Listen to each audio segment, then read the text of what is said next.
สบายดีทุกคนมื้อนี้ข้อยสิมาให้ทุกคนเบิ่งลาวคนนี้เนาะทุกคนแบบลาวมาตัวข้อยนะทุกคน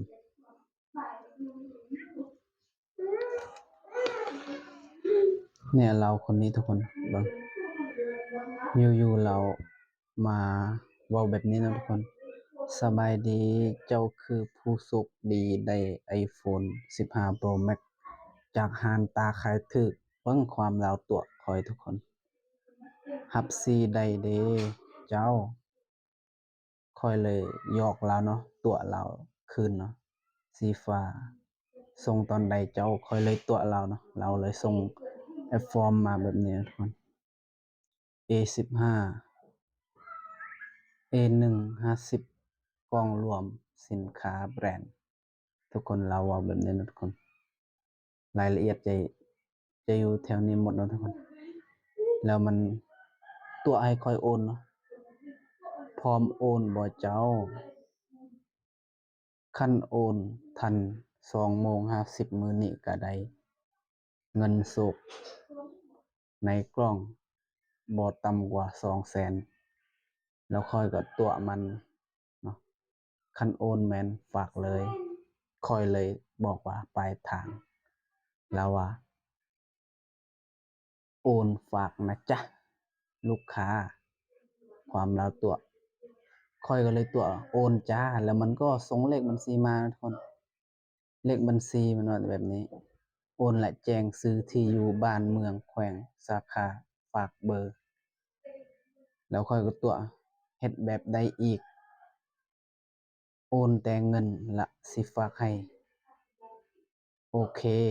ข้อยตั๋วแล้วเนาะทุกคนโอนแบบใดน้อมันก็ว่ามันเขียนว่าผิดทุกคนแบบมันว่าให้ราโอนหยังวะให้ราโอนคันบ่มีบัญชีแล้วข้อยก็ตั๋วว่าเจ้าคนงามแล้วมันก็กดไลก์ให้นะโอนแบบใดแบบใดล่ะเบิ่งลาวจะตอบว่าจะได้นะสอนแหน่ติ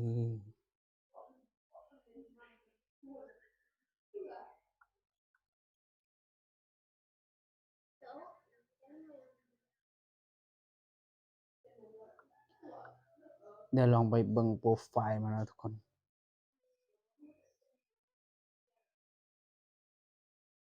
นี่เนาะโปรไฟล์มันทุกคนนี่ก็งามแต่ใจดำเนาะหลอกคนไปทั่วอย่าไปลงเชื่อเด้อทุกคนรับผ่อน iPhone มาว่าแบบนี้ขาย iPhone นะมันตอบมาทุกคนเบิ่งเฟซลาวเนาะทุกคนนี่จะเป็นเฟซลาวเบิ่งลาวตอบมาแล้วทุกคนนี่นะทุกคนมีบัญชีละบ่ข้อยจะตั๋วบ่ม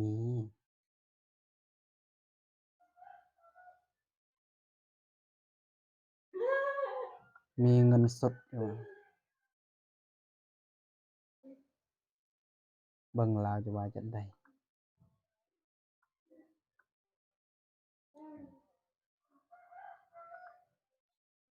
ให้ค่าเขาโอนให้ฝนตกนะเจ้า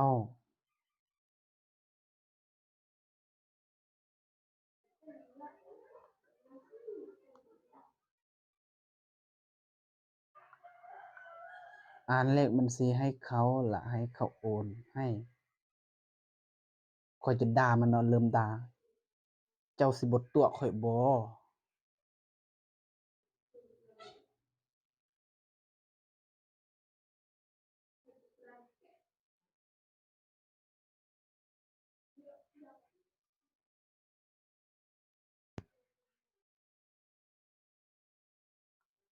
เดี๋ยวข้อยจะลองโทรเนาะทุกคน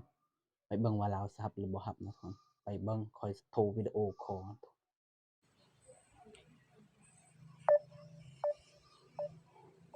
ปิดกล้องข้อยก่อนเนาะ ติดแล้วทุกคนติดแล้วเบิ่งลาวซับบ่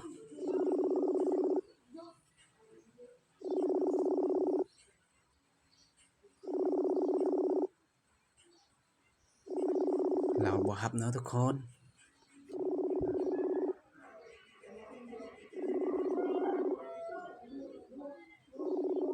เราบ่กล้าฮับทุกคน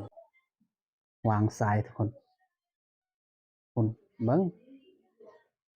บ่ต้องเชื่อเด้อคนนี้น่ะเบิ่งโปรไฟล์ทุกคนเดี๋ยวจะให้ทุกคนเบิ่งโปรไฟล์แล้วนี่คนนี้ลาวตั่วเด้อทุกคนเบิ่งมีแต่รูปโปรไฟล์2รูปเนาะทุกคนมันว่าบ่ตั่วไงบ่ตั่วคือบ่ฮับ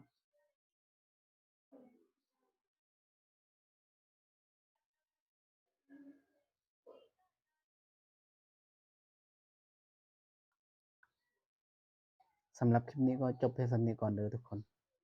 เบิ่งว่าลาวจะตอบจะได้ต่อนะทุกคนเดี๋ยวค่อยจะอัดให้ทุกคนเบิ่งอีกนะทุกคน